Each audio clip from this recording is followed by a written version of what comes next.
Écologie, immigration, capitalisme, réseau virtuel. Sommes-nous aujourd'hui des êtres déracinés? C'est la question en miroir que l'on se pose à la lecture du livre L'enracinement de Simone Weil.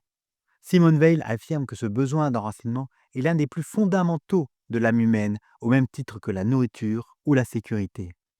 Être enraciné, c'est appartenir à une communauté, une culture, un lieu et en tirer un sens profond. Être déraciné serait donc son opposé mortel, c'est-à-dire la coupure à la communauté, à sa culture et à son territoire.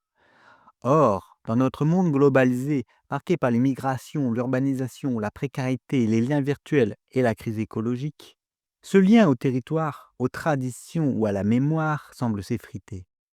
L'individu contemporain vit comme plongé dans un entre-deux, connecté au monde entier, mais éloigné de toute appartenance tangible. Avec la pensée de Simone Weil, il s'agit de comprendre ce que signifie être enraciné et de voir si notre époque permet encore de répondre à ce besoin essentiel. Simone Weil, la philosophe avec un W, et non pas Simone Veil, la femme politique avec un V. Cette dernière étant immensément connue et régulièrement célébrée pour l'adoption de la loi dépénalisant l'interruption volontaire de grossesse, l'IVG. Donc, Simone Veil avec un W est née en 1909 à Paris dans une famille de juifs libre-penseurs où elle est élevée dans l'agnosticisme le plus complet. Élève brillante, agrégée de philosophie, ancienne élève d'Alain, elle enseigna tout en s'engageant dans les expériences de vie radicale. Ouvrière chez Renault, vendangeuse infatigable, combattante aux côtés des républicains durant la guerre d'Espagne. Elle quitta pourtant ce combat en découvrant que des prêtres y étaient assassinés uniquement pour leur foi. Chez elle, l'exigence morale passait avant toute idéologie. La cause, aussi juste soit-elle, ne tolérait aucun écart quant à la probité des moyens usés pour la défendre. Gauche, maladroite, sans coquetterie ni attachement matériel ou charnel, elle vivait dans une austérité poussée à l'extrême. Malade, elle ne se soignait pas, offrait son salaire, se privait de nourriture par solidarité avec les affamés. C'est à Londres, en 1943, auprès de la France libre, qu'elle mourut d'épuisement à seulement 34 ans. Mystique, elle connut l'union spirituelle intense avec le Christ, mais refusa toujours le baptême. Elle rejetait à la fois le judaïsme, la culture romaine et l'Église institutionnelle. À l'inverse, elle célébrait le Christ, le message évangélique et l'hellénisme. Ce regard, dit-on, était d'une pureté transperçante. Ceux qui la connurent lui reconnaissaient une présence intense, une attention sans faille, un intérêt profond porté à celui qu'elle côtoyait. Comme elle le disait elle-même, l'attention est la forme la plus rare et la plus pure de la générosité.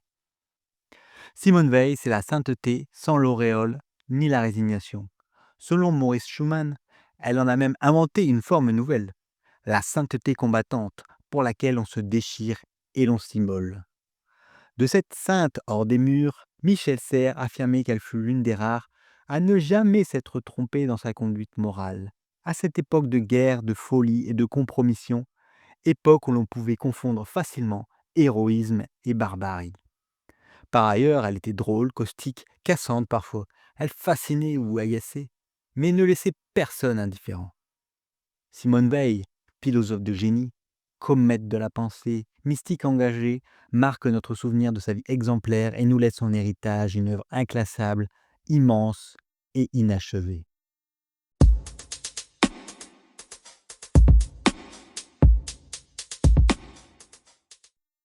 Passons maintenant au résumé du livre. Le livre de Simone Weil, L'enracinement, a comme sous-titre Prélude à une déclaration des devoirs envers l'être humain. Ici, le sous-titre est presque plus important que le titre, car il indique la véritable intention du livre, poser les bases d'un nouveau texte fondamental qui pourrait remplacer la Déclaration des droits de l'homme de 1789. Déclaration qui apparaît à Simone Weil comme imparfaite et confuse. Le besoin d'enracinement, qui est au cœur de l'ouvrage, n'est finalement que l'un des nombreux besoins de l'âme humaine qu'elle a identifié et pour lequel elle propose un long développement. Dès la première phrase de son ouvrage, Simone Weil pose les fondements de sa pensée. L'obligation prime le droit. À contre-courant de la Déclaration des droits de l'homme de 89, elle considère que ce sont dans des obligations éternelles, qui engagent moralement l'individu, que réside la véritable base d'une société juste. Chaque être humain, pris isolément, n'a pas de droit en soi, mais de devoir envers les autres. Ce n'est que du point de vue d'autrui qu'un individu peut être dit porteur de droits. Cette idée conduit Simone Veil à proposer une liste universelle d'obligations fondée sur l'analyse des besoins fondamentaux de l'âme humaine, qu'elle considère comme aussi essentielle pour la vie morale de l'homme que ne l'est la nourriture pour la vie du corps. Il faut cependant préciser que, à contrario des besoins physiques qui sont assez évidents à déterminer, les besoins de l'âme sont bien plus difficiles à identifier. D'ailleurs, nous verrons plus tard que même Simone Veil a fait quelques erreurs dans certaines définitions qu'elle donne des besoins de l'âme. À noter aussi qu'elle fait une distinction entre d'une part les besoins authentiques de l'âme, besoins qui peuvent être comblés, et d'autre part les désirs, caprices, vices et fantaisies qui, eux, n'acceptent aucune limite.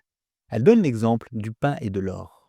Si l'on fournit à un homme du pain à profusion, il arrivera toujours un moment où il s'arrêtera de manger parce qu'il sera rassasié.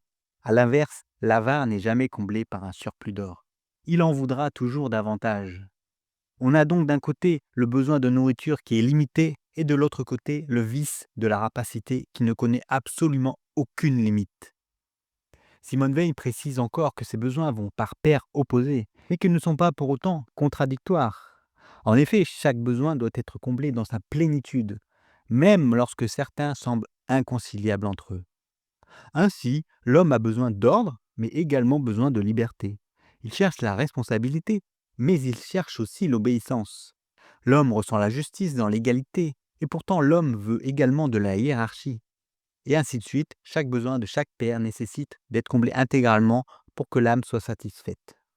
Ainsi de l'honneur et du châtiment, de la liberté d'opinion et de la vérité, de la sécurité et du risque, de la propriété privée et de la propriété collective.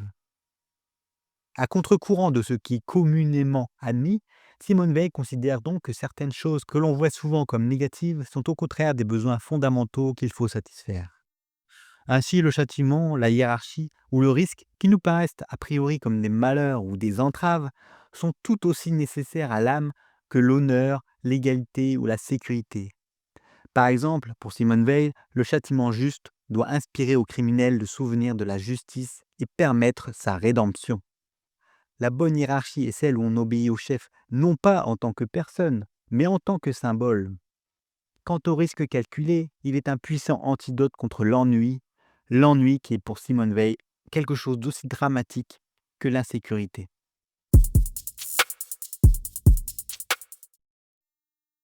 Ce n'est que dans la deuxième partie du livre que Simone Veil aborde l'enracinement, qui est le cœur de son ouvrage. Comme nous l'avons dit, l'enracinement n'est finalement que l'un des besoins de l'âme humaine parmi d'autres, sur lequel Simone Veil a choisi de placer un long regard.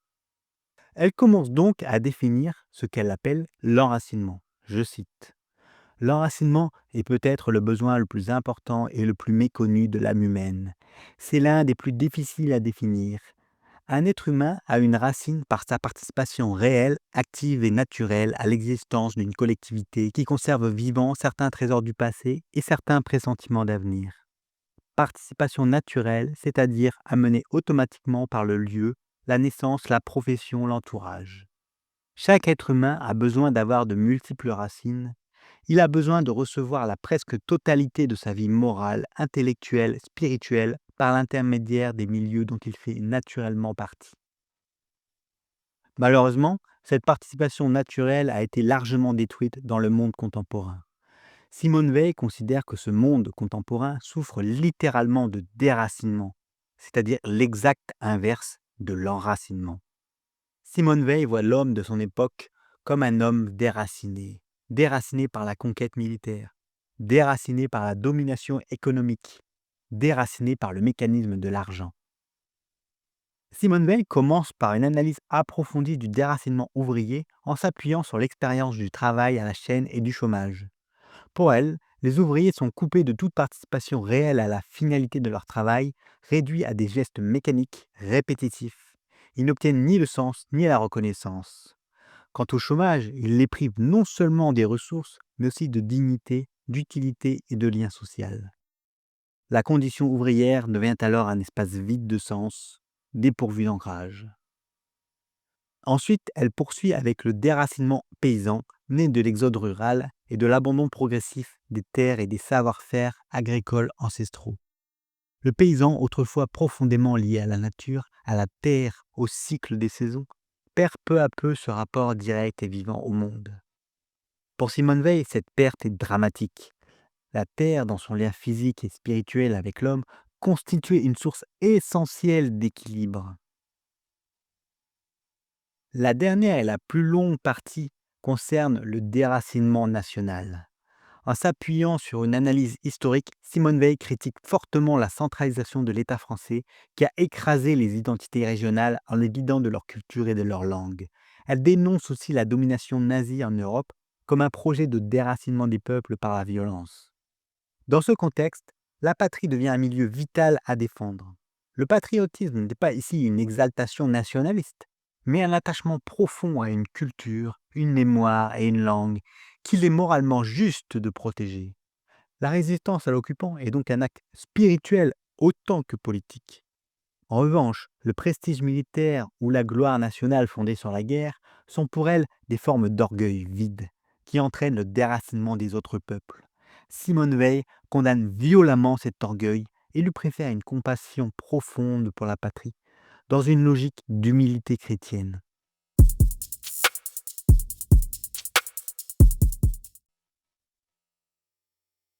Après avoir longuement analysé la maladie du déracinement, Simone Veil se propose d'étudier son antidote, à savoir l'enracinement.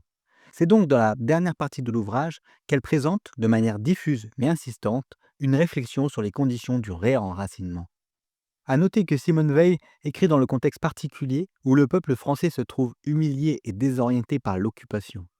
Cette réflexion n'est jamais formulée comme un programme politique ou un plan d'action explicite, mais se présente comme une inspiration spirituelle à transmettre. Le terme d'inspiration apparaît dès les premières lignes et donne le ton. Il s'agit moins de solutions concrètes que d'un souffle intérieur, un renouveau moral à susciter dans le peuple. Cette inspiration, c'est l'expression d'une pensée profonde, parfois sourde, portée notamment par les Français libres de Londres, ceux qui, en résistant, gardent vivant un lien avec une certaine idée de la France. Pour Simone Veil, le réenracinement passe par un travail intérieur et collectif dont l'un des leviers principaux est l'éducation.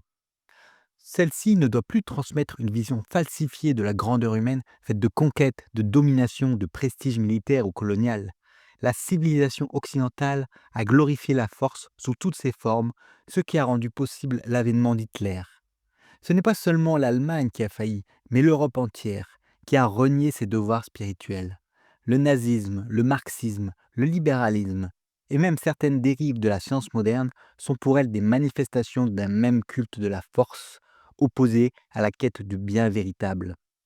Simone Veil exprime cette idée d'une responsabilité occidentale très clairement à plusieurs reprises, notamment lorsqu'elle dit, je cite, « Nous ne sommes innocents d'aucun des crimes d'Hitler ». Je répète, nous ne sommes innocents d'aucun des crimes d'Hitler. Pour Simone Veil, Hitler aura poursuivi l'idéologie de la force jusqu'au bout. L'idéologie était, selon Hannah Arendt, la logique de l'idée. Hitler aura été jusqu'au bout de cette logique de l'idée de force. L'idée de force ayant été promue depuis des siècles, sinon des millénaires, par toute la civilisation occidentale. L'éducation doit donc viser non pas la puissance, mais la recherche du vrai, du juste, du bien et du beau. Cela suppose un renouvellement profond de l'enseignement de l'histoire, des sciences, de la littérature et des arts. Non plus au service de la compétition ou de l'utilitarisme, mais comme accès à la beauté, à la justice, à la vérité désintéressée. Simone Veil critique ainsi durement certains savants qui ne cherchent pas la vérité, mais le prestige, la reconnaissance ou le pouvoir. Elle défend une science humble, au service de l'âme humaine et non des intérêts matériels.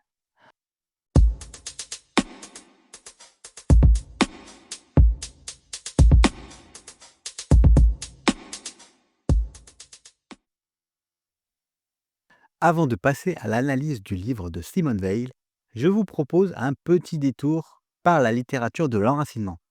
J'ai choisi cette fois un texte d'Albert Camus, grand admirateur de Simone Veil.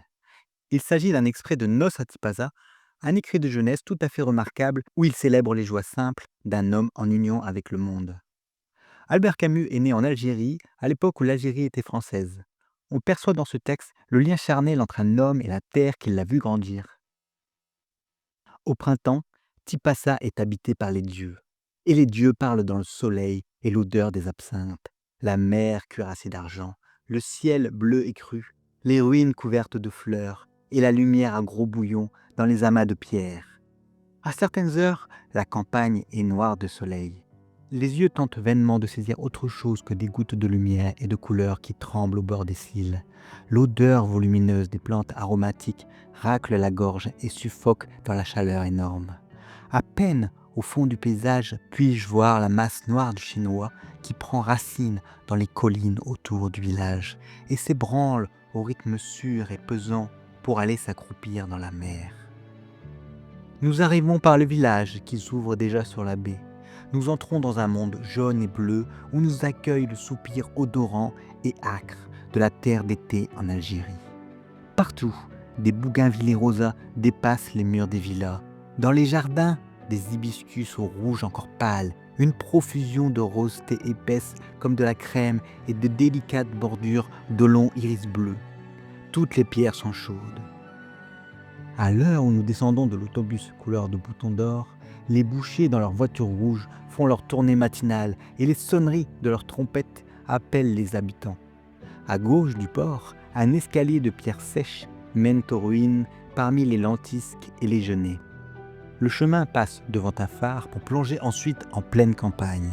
Déjà, au pied de ce phare, de grosses plantes grasses, aux fleurs violettes, jaunes et rouges, descendent vers les premiers rochers que la mer suce avec un bruit de baiser. Debout, dans le vent léger, sous le soleil qui nous chauffe d'un seul côté du visage, nous regardons la lumière descendre du ciel, la mer sans une ride et le sourire de ses dents éclatantes. Avant d'entrer dans le royaume des ruines, pour la dernière fois nous sommes spectateurs. Au bout de quelques pas, les absinthes nous prennent à la gorge. Leur laine grise couvre les ruines à perte de vue. Leur essence fermente sous la chaleur et de la terre au soleil monte sur toute l'étendue du monde un alcool généreux qui fait vaciller le ciel. Nous marchons à la rencontre de l'amour et du désir. Nous ne cherchons pas de leçons, ni la mer philosophie qu'on demande à la grandeur. Hors du soleil, des baisers et des parfums sauvages, tout nous paraît futile. Pour moi, je ne cherche pas à y être seul. J'y suis souvent allé avec ceux que j'aimais et je lisais sur leurs traits le clair sourire qui prenait le visage de l'amour. Ici, je laisse à d'autres l'ordre et la mesure. C'est le grand libertinage de la nature et de la mer qui m'accapare tout entier.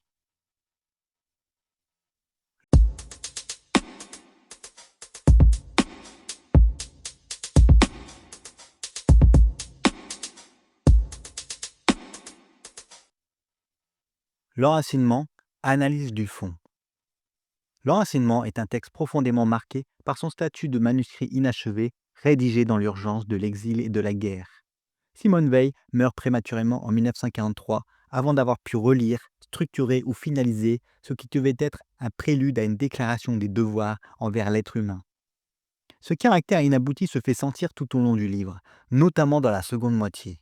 L'absence de paragraphes, la construction parfois décousue, les digressions non expliquées ou mal reliées au thème central donnent au texte une allure baroque, parfois déroutante. On y trouve des annonces de développement qui ne viennent jamais, des réflexions profondes interrompues ou mal insérées, comme les pages sur les miracles ou la providence. Leur pertinence philosophique ou spirituelle est indéniable, mais elles paraissent presque hors sujet dans ce traité sur le lien entre l'individu et la collectivité. Pourtant, ces incohérences ne doivent pas masquer la richesse du propos.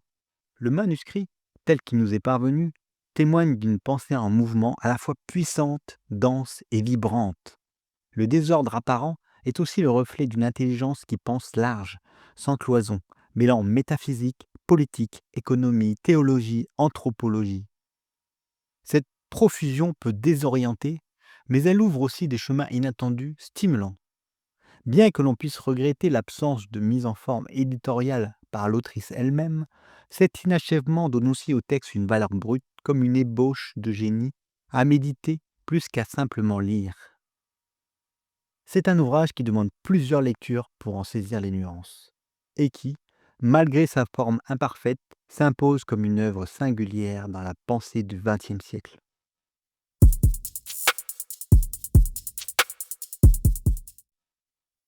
Simone Veil propose dans l'enracinement une réflexion philosophique radicale à contre-courant des fondements modernes du droit de l'homme.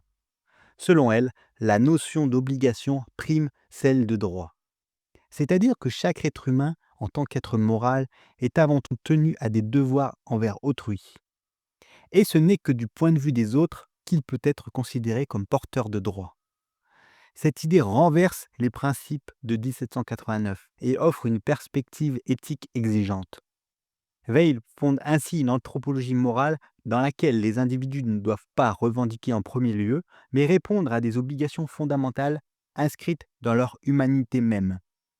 C'est dans cette logique qu'elle construit la notion de besoin de l'âme, comparable aux besoins du corps, sans lesquels la personne humaine se dessèche spirituellement. Ces besoins sont nombreux: ordre, liberté, responsabilité, égalité, sécurité, etc., etc. L'un des plus fondamentaux, le besoin d'enracinement, fait l'objet d'un développement à part.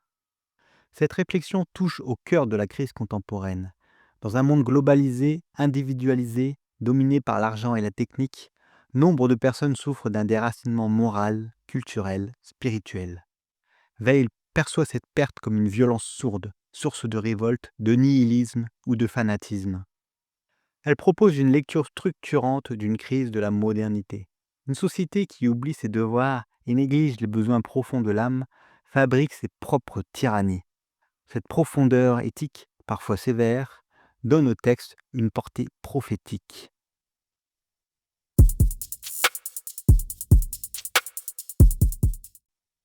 Mais si l'enracinement frappe par sa densité et sa profondeur, il suscite aussi des interrogations sur le réalisme politique et les dérives potentielles de certaines intuitions. La pensée de Simone Veil oscille entre la sagesse la plus fine et une forme de radicalité qui peut sembler naïve, voire autoritaire. Par exemple, son souhait de supprimer les partis politiques révèle une défiance forte envers les mécanismes démocratiques.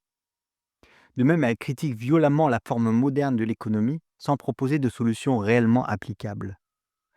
L'idée d'un État garant du bien commun coexiste chez elle avec une critique virulente de l'État centralisateur, comme si elle oscillait sans cesse entre l'aspiration spirituelle et l'utopie politique.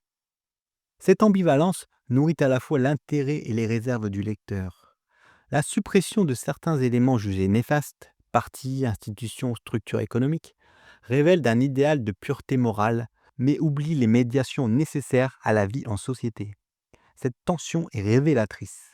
Weil pense la politique à partir du spirituel, ce qui donne une force rare à sa critique, mais aussi une certaine irréalité à ses propositions. Malgré cela, certaines formules frappent par leur justesse prophétique. Qui est déraciné, déracine, écrit-elle. Ce constat résonne fortement à notre époque, où une élite souvent coupée du réel semble incapable de comprendre les besoins d'une population qu'elle prétend représenter. De même, sa dénonciation de la fausse grandeur, cette glorification de la force et de la puissance, reste d'une actualité brûlante. Weil affirme que nous ne sommes pas innocents des crimes de l'histoire lorsque nous avons, par notre éducation ou nos valeurs, nourri les principes qui les ont rendus possibles. Cette lucidité dérange, mais elle honore l'exigence d'un véritable engagement intellectuel. Penser, c'est aussi être responsable de ce que nos idées peuvent engendrer.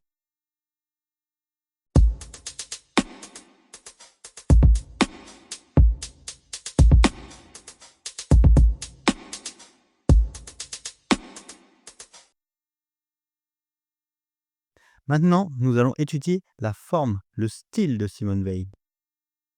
Donc, le style de Simone Veil dans l'enracinement est d'une grande sobriété. Elle évite toute fioriture, tout effet rhétorique gratuit, toute complaisance esthétique. Cette économie de moyens donne à son style une beauté presque ascétique. À l'inverse d'un Camus qui plonge volontairement dans le lyrisme flamboyant pour ses essais philosophiques, il y a un refus de l'ornement chez Veil qui est comme un reflet de sa personnalité. Pour autant, elle écrit de manière accessible. Elle n'utilise jamais de jargon philosophique, ne construit aucun mot abscon pour décrire les concepts. Là où un philosophe professionnel aurait pu créer un néologisme, Simone Veil utilise enracinement, un mot compréhensible par tous.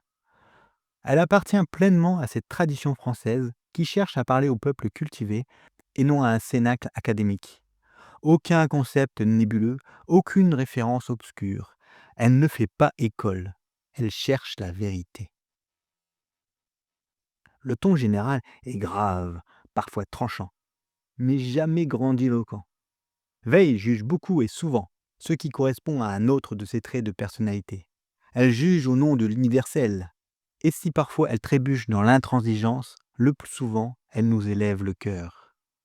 Cette gravité s'exprime par exemple dans le lexique pathologique lorsqu'elle qualifie le déracinement de maladie, de poison, presque mortel. Veil construit ses phrases avec une logique rigoureuse, une syntaxe équilibrée et précise, parfois en symétrie d'affirmation et contrepoint. Je cite. Un homme considéré en lui-même a seulement des devoirs. Les autres, considérés de son point de vue, ont seulement des droits. Ces tournures sont classiques, d'une beauté discrète mais efficace. Pas de style flamboyant, mais des phrases nettes, qui donnent parfois des formules aphoristiques. À travers cette austérité se glissent de véritables fulgurances, des phrases tranchantes au terme d'un raisonnement brillant, des conclusions définitives qui imbibent la mémoire et font méditer le cœur. Je cite. Le déracinement est de loin la plus dangereuse maladie des sociétés humaines, car il se multiplie lui-même. Des êtres vraiment déracinés n'ont guère que deux comportements possibles. Ou ils tombent dans une inertie de l'âme presque équivalente à la mort, comme la plupart des esclaves au temps de l'Empire romain, ou ils se jettent dans une activité tendant toujours à déraciner, souvent par les méthodes les plus violentes, ceux qui ne le sont pas encore, ou qui ne le sont qu'en partie. Qui est déraciné déracine. Qui est enraciné ne déracine pas. Qui est déraciné déracine. Qui est enraciné ne déracine pas. Comment ne pas entendre, comme un écho puissant avec notre époque où une élite déconnectée fait tout pour déconstruire les peuples et les nations, dans une espèce de gloubi-boulga dégoulinant de moraline mondialiste. Par ailleurs, Simone Veil n'est pas dépourvue d'ironie, mais la sienne est sèche, retenue et discrète. Par exemple, s'interrogeant sur les différents moyens d'insuffler une inspiration au peuple, elle pouvait dire ceci, je cite, de nos jours, on a étudié et pénétré le problème de la propagande. Hitler notamment a apporté sur ce point une contribution durable au patrimoine de la pensée humaine. Dans cette phrase, il est évident que Simone Veil est dans l'ironie lorsqu'elle affirme qu'Hitler ait pu, d'une quelconque manière, apporter une contribution durable au patrimoine de la pensée humaine. De manière plus générale, le style de Veil n'est pas là pour séduire, mais pour élever, pour éclairer, pour guérir. Il suit l'exigence de sa pensée, rendre à l'âme humaine sa dignité. Pour elle, l'écriture semble comme un acte de vérité. En conclusion, si l'on ne peut pas dire que Simone Veil soit une grande styliste, on peut tout de même affirmer que son style est infiniment supérieur à l'écrasante majorité des écrits de notre temps. Son style est à la fois sobre et classique, clair et didactique, éthique et spirituel. Elle conjugue une pensée universelle, une langue nette, une voix profondément humaine, qui ravira tous les lecteurs animés par le souci du vrai, du beau, du juste et du bien.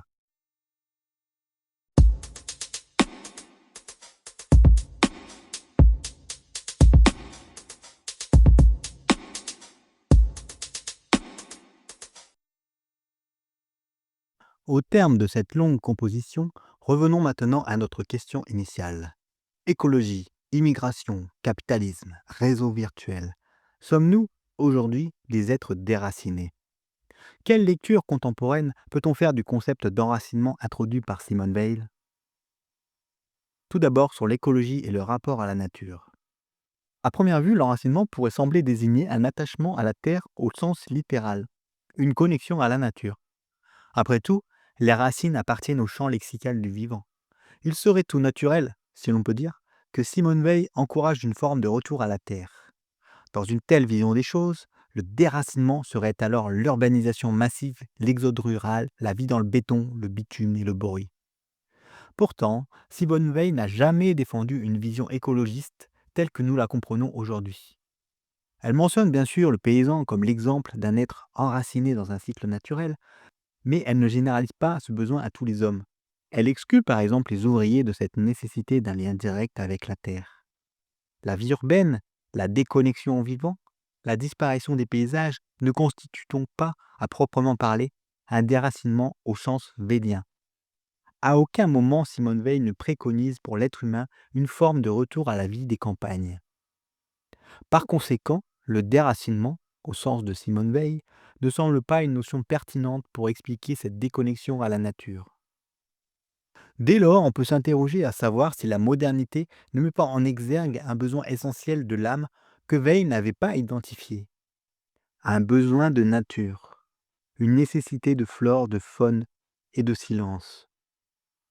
Il s'agirait non pas d'un enracinement au sens communautaire, mais plutôt d'un désir existentiel de renouer avec le vivant. On pourrait très bien ajouter ce besoin de nature à la liste des besoins de l'âme définis par Veil. Besoin qui paraît aussi essentiel que la liberté, la responsabilité et l'honneur.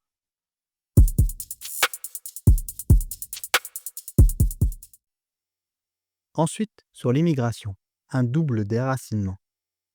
Il y a deux manières caricaturales de présenter l'immigration, soit comme un envahissement, soit comme un enrichissement. La vérité est qu'elle peut être l'un ou l'autre en fonction de certains critères particuliers. Pour savoir si cela est une chance ou un malheur, il faut donc connaître ces critères particuliers. Quoi qu'elle parle d'enracinement, à aucun moment Simone Veil ne rejette l'apport extérieur. Elle le dit très clairement lorsqu'elle propose sa définition. Je cite: les échanges d'influences entre milieux très différents ne sont pas moins indispensables que l'enracinement dans l'entourage naturel. Cependant, dans la phrase qui suit, elle indique tout de suite les conditions pour que les échanges d'influences soient fructueux. Je cite encore: mais un milieu déterminé doit recevoir une influence extérieure, non pas comme un apport, mais comme un stimulant qui rende sa vie propre plus intense. Il doit se nourrir des apports extérieurs après les avoir digérés, et les individus qui le composent ne doivent les recevoir qu'à travers lui. Ainsi, avec sa lucidité habituelle, Veil nous indique que les échanges ne peuvent être convenablement reçus que lorsqu'on est ancré soi-même dans sa propre communauté. Dès lors, le problème n'est pas tant l'existence de l'immigration en elle-même que son ampleur et sa rapidité. Lorsque des quartiers entiers deviennent majoritairement peuplés de populations d'origine étrangère, la population autochtone se sent étrangère chez elle. Elle ne reconnaît plus ses mœurs, son mode de vie, ni les signes visibles de sa culture. Il en résulte un déracinement profond. Mais ce déracinement n'épargne pas non plus les populations immigrées. Arrivant en masse, elles peinent à s'assimiler car elles ne rencontrent pas de culture d'accueil stable à laquelle se raccrocher. Elles se replient alors dans des formes de communautarisme défensif, cherchant à reconstituer artificiellement leur monde d'origine. Ainsi, l'immigration massive est une relation perdant-perdant. La culture d'accueil est fragilisée et les nouveaux venus n'arrivent pas à se projeter dans une nouvelle appartenance commune. Pour bien accueillir, il faut donc que la population qui accueille soit majoritaire. Et de manière symétrique, pour être bien accueillie, il faut que la population arrivante reste minoritaire. Ainsi, l'immigration, lorsqu'elle est lente et modérée, devient une véritable chance pour tout le monde. C'est à cette seule condition que chacun peut se relier et s'enrichir véritablement. En somme, l'immigration massive est un facteur de profond déracinement. Quant à l'inverse, l'immigration modérée correspond à la conception vélienne de l'échange nourrissant.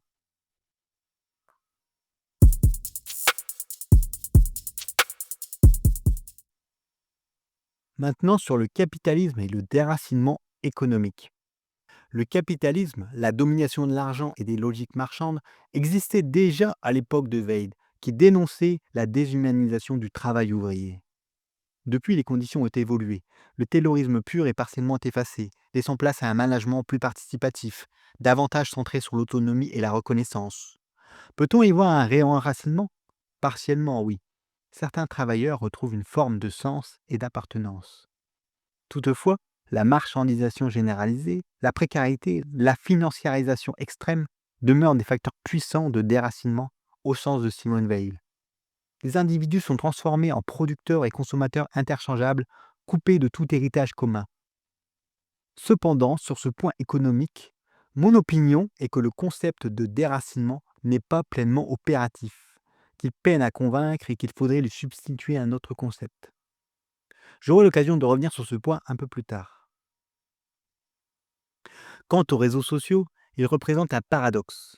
D'un côté, ils intensifient l'individualisme et l'instantanéité, substituant les relations virtuelles et fragmentaires aux liens profonds et concrets.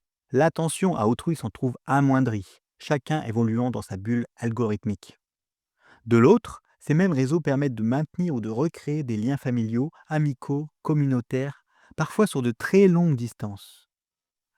Loin d'être purement un instrument de déracinement, ils sont aussi un outil d'enracinement numérique. Il faut donc constater un effet double qui dépend largement de l'usage qu'on en fait. Enfin, sur la globalisation et l'américanisation. Depuis la Seconde Guerre mondiale, la culture américaine, sa langue, son imaginaire, ses modèles économiques, s'est imposée comme une norme universelle. La mondialisation, ou globalisation, contribue à diffuser partout une culture homogène, valorisant la mobilité, la consommation et la performance. À première vue, c'est un déracinement. Les cultures locales sont progressivement effacées au profit d'un modèle unique. Pourtant, cette transformation est lente et globalement consentie. Plutôt que de déracinement, il faudrait mieux parler de mutation progressive. Il est difficile de savoir si nous perdons notre identité ou bien si celle-ci se transforme. Régis Debray, dans son livre Comment nous sommes devenus américains, montre bien que nous intégrons des éléments étrangers tout en conservant des spécificités locales. Finalement, la grande leçon que nous pouvons tirer de l'enracinement, c'est qu'il est d'abord une expérience éminemment subjective, un besoin de l'âme profondément personnel. Deux personnes exposées aux mêmes transformations peuvent réagir très différemment. L'une se sentira exilée, l'autre s'épanouira. Sans pour autant tomber dans un relativisme extrême, la question du déracinement appelle au moins autant à une réponse objective, partiellement mesurable, qu'à une introspection subjective propre à chaque intimité.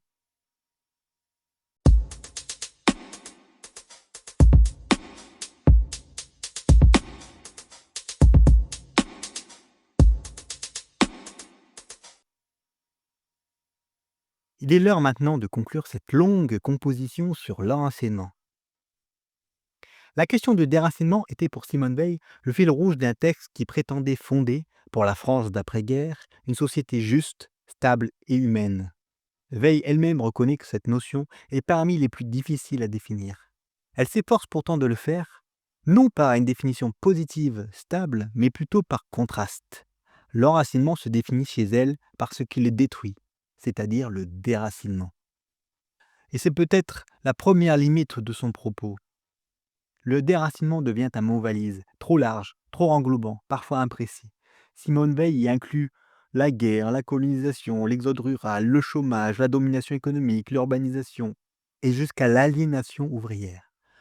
Avoir balayé tous les problèmes de son époque sous un seul vocable, Simone Veil tombe dans le piège du fourre-tout et vide un peu la notion d'enracinement de toute sa force conceptuelle. En somme, le déracinement, à trop vouloir embrasser, finit par mal étreindre. D'autre part, on peut objecter sur la pertinence de certains champs de déracinement que décrit Simone Veil. En effet, si nous souscrivons bien à l'idée que la guerre, la colonisation ou les exodes brutaux sont des formes manifestes de déracinement, d'autres causes invoquées interrogent. En quoi, par exemple, la domination économique déracine-t-elle? Celle-ci existe sous des formes diverses depuis le néolithique. Est-ce à dire que l'humanité tout entière est déracinée depuis 10 000 ans? Une telle conception, bien que séduisante dans sa radicalité, n'est pas opérative et semble un peu déconnectée du réel. Pour finir, et c'est sans doute la critique principale que je pourrais faire à Simone Veil, c'est que je regrette l'absence d'une notion clé, celle du temps, ou plus exactement celle de la vitesse. Le déracinement n'est pas un simple changement. Toute société évolue, mute, se transforme. Ce qui déracine réellement, c'est le rythme, la brutalité, la soudaineté de certains bouleversements. Des guerres éclairs, des déplacements forcés, des destructions de cultures millénaires. Le déracinement, dans sa violence, est un arrachement.